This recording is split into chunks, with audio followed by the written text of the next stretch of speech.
Assalamualaikum warahmatullahi wabarakatuh. Halo semuanya.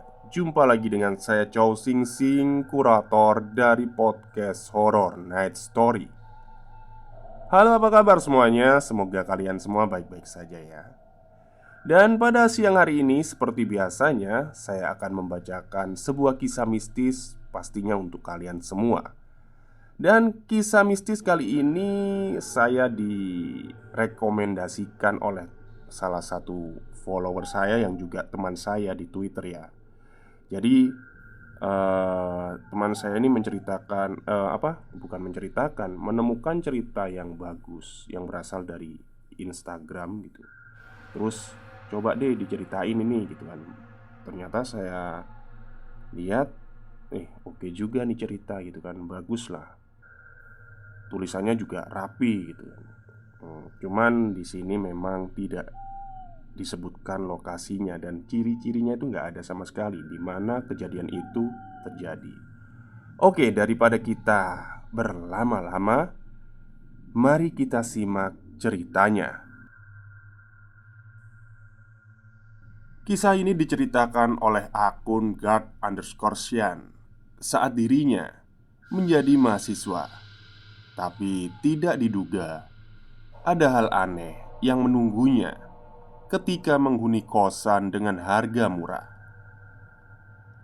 Kronologi mahasiswa hampir jadi tumbal ibu kosnya sendiri.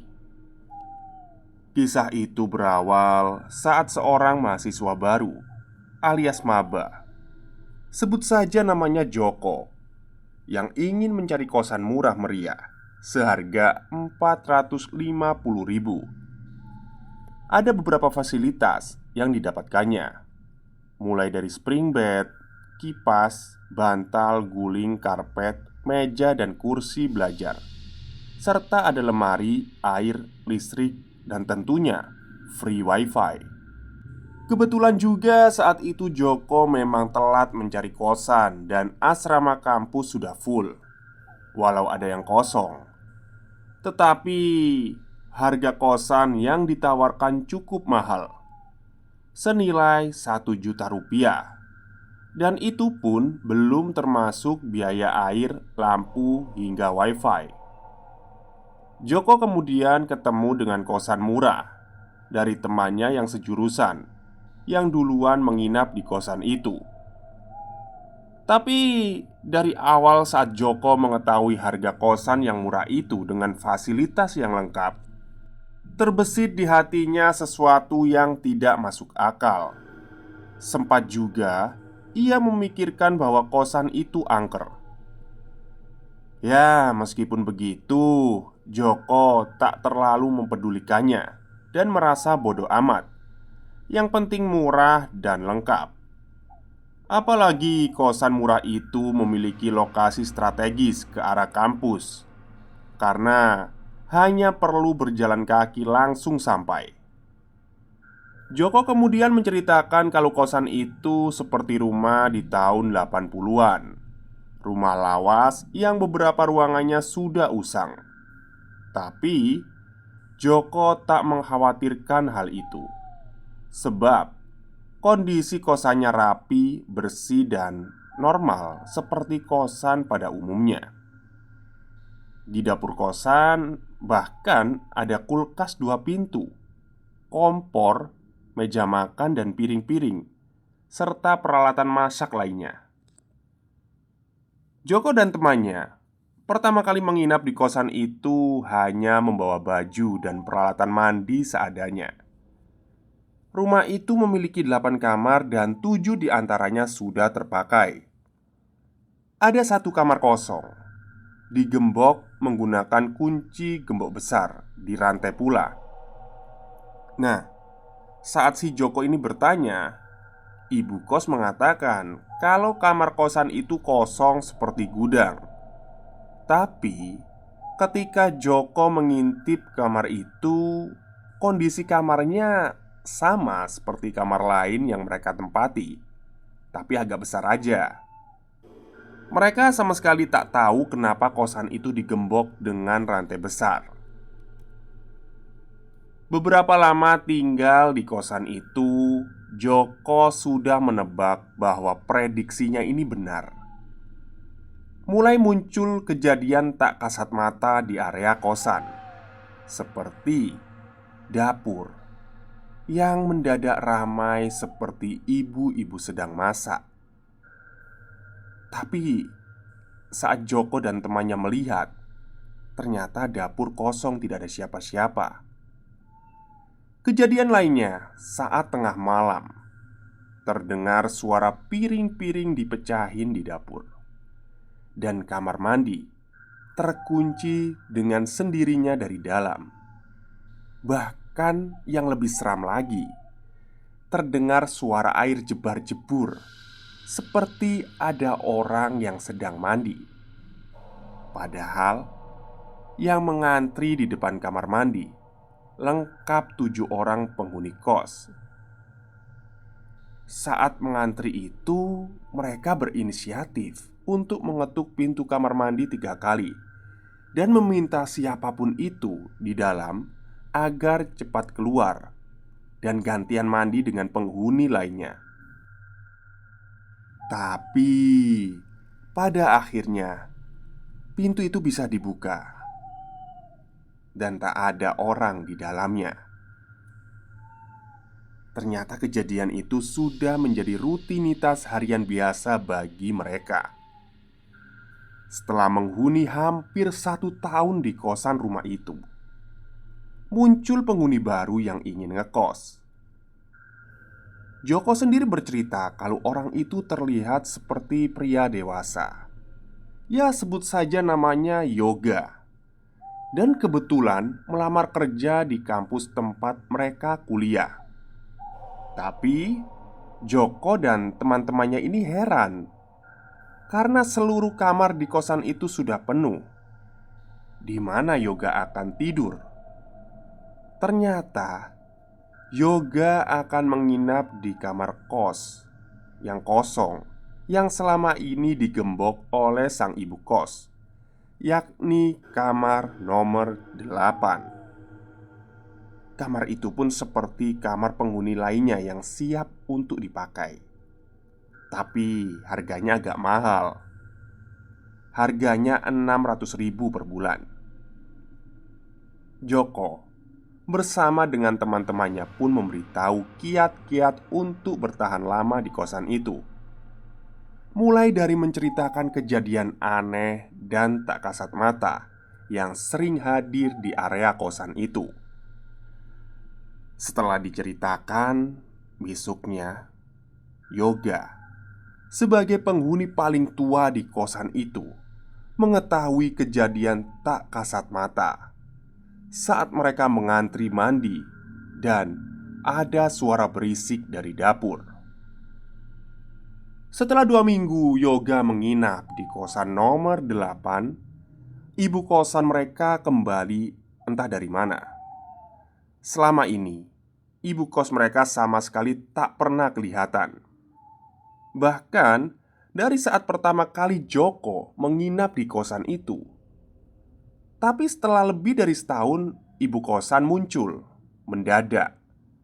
Ibu kosan itu mengadakan hajatan. Tapi anehnya, hanya anak-anak kosan yang diundang. Saat itu mereka tak berpikir aneh. Joko dan teman-temannya hanya datang karena tak mungkinlah menolak makanan gratis bagi anak kos. Ada ayam bakar, sayur, ikan bakar, semuanya menggoda. Joko dan teman-temannya agak bahagia karena saat itu memang tengah akhir bulan. Tanpa pikir panjang, mereka datang dan makan. Habis itu bersih-bersih dan mereka pun tidur. Joko kala itu mengakui dirinya langsung mengalami mimpi aneh setelah menghadiri undangan hajatan yang dibuat oleh sang ibu kos. Dia merasa mengulangi rutinitas yang sama sebelum tidur. Dia membuka baju dan tidur dengan telanjang dada. Tak lama kemudian, ada suara yang menggedor pintu kamar kosnya. Joko kaget. Dia tak menjawab gedoran dari pintu kamarnya itu. Berawal dari gedar-gedor kasar dan kemudian jadi kencang. Bahkan terdengar kayak menendang pintu dipaksa. Joko cuma bisa diam menahan nafas. Dia kemudian masuk ke dalam lemari untuk bersembunyi. Tak lama setelah itu, dia mendengar ada suara pintu kamarnya terbuka. Joko mendengar suara langkah kaki berat masuk ke dalam kamar. Dan sosok yang mengerikan itu berbicara kepadanya.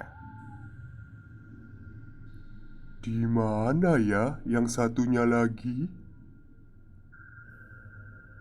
Joko sama sekali nggak tahu sosok itu bentuknya seperti apa, nggak tahu. Dia hanya mendengar suaranya. Dia hanya bisa mendengar sambil berdoa supaya dia bangun dari mimpinya. Merasa sudah sangat lama di lemari, makhluk yang masuk ke kamarnya cuma mengitari kamarnya saja. Tak lama, semuanya mendadak hening. Hening sekali. Saking heningnya, Joko tidak bisa mendengar suara detak jantungnya. Sekitar 10 menit kemudian, Joko tetap tak berani keluar.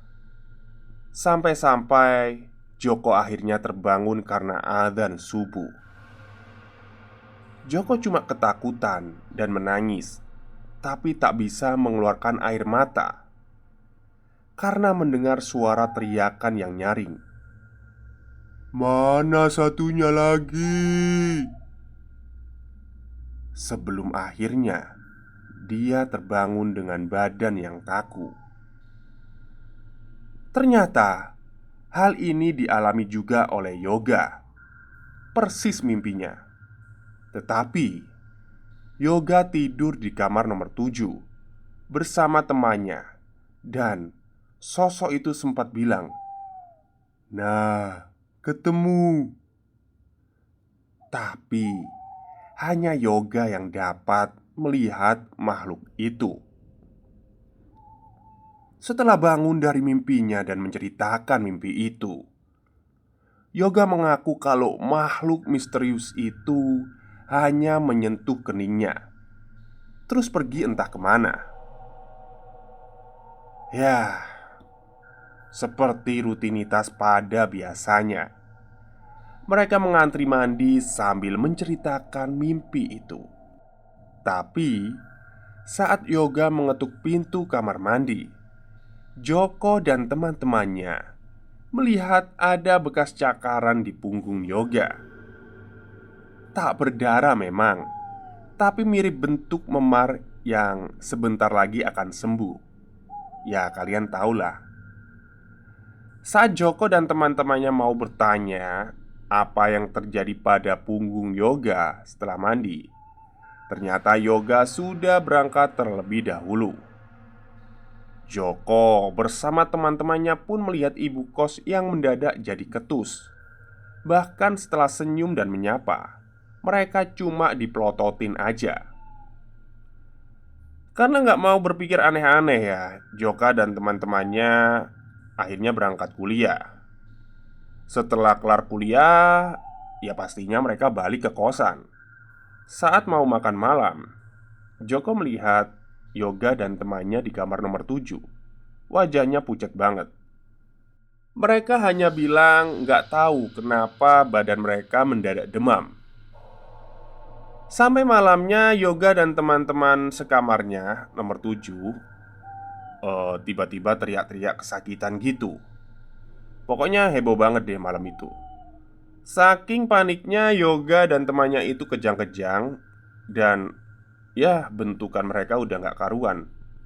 guling sana sini, meraung-raung, kepalanya sakit banget. Ya, pokoknya kayak orang kesurupan gitu. Saking hebohnya malam itu, warga sekitar pada bangun dan langsung bantuin Joko serta teman-temannya untuk melihat Yoga dan teman sekamarnya. Ada yang melakukan ruqyah, ada yang melantunkan doa-doa, dan yang lainnya. Joko bercerita bahwa mereka sudah keluar dari kosan itu, tapi Yoga dan rekannya masih sakit-sakitan, walau sudah tidak tinggal di kosan itu. Joko juga mendapat kabar dari teman kosnya bahwa salah satu dari mereka yang ngekos di situ meninggal dunia karena penyakit misterius. Pria yang kita sebut sebagai Joko itu tidak memberikan lokasi persis kosnya, karena ya mereka sudah sepakat dengan teman-temannya, takutnya mengganggu. Mereka sepakat melarang memberikan lokasinya untuk menghindari hal yang tak diinginkan di antara mereka. Tamat. Oke, satu lagi kisah kosan angker ya, dari medsos Gatchian, Gat_Sian. Saya dapatkan dari follower saya yang di Twitter. Jadi disuruh menceritakan gitu, "Bang, ini eh, diceritain dong," gitu kan. Jadi kalau dari ininya ya, latar belakangnya ini Instagram sih ya, anunya ini apa sih namanya, ya bentukannya bukan dari Twitter. Oke, mungkin itu saja cerita dari saya. Kita juga nggak tahu ya kosan mana ya, tapi nggak ada clue-clue persis gitu ya. Nggak ada tanda, maksudnya itu ciri-ciri persis. 450 450 di Surabaya, di Jogja, di Jakarta ya masih ada mungkin ya. Ya kita nggak tahu lah di mana. Oke, mungkin itu saja cerita pada siang hari ini. Kurang lebihnya saya mohon maaf. Wassalamualaikum warahmatullahi wabarakatuh.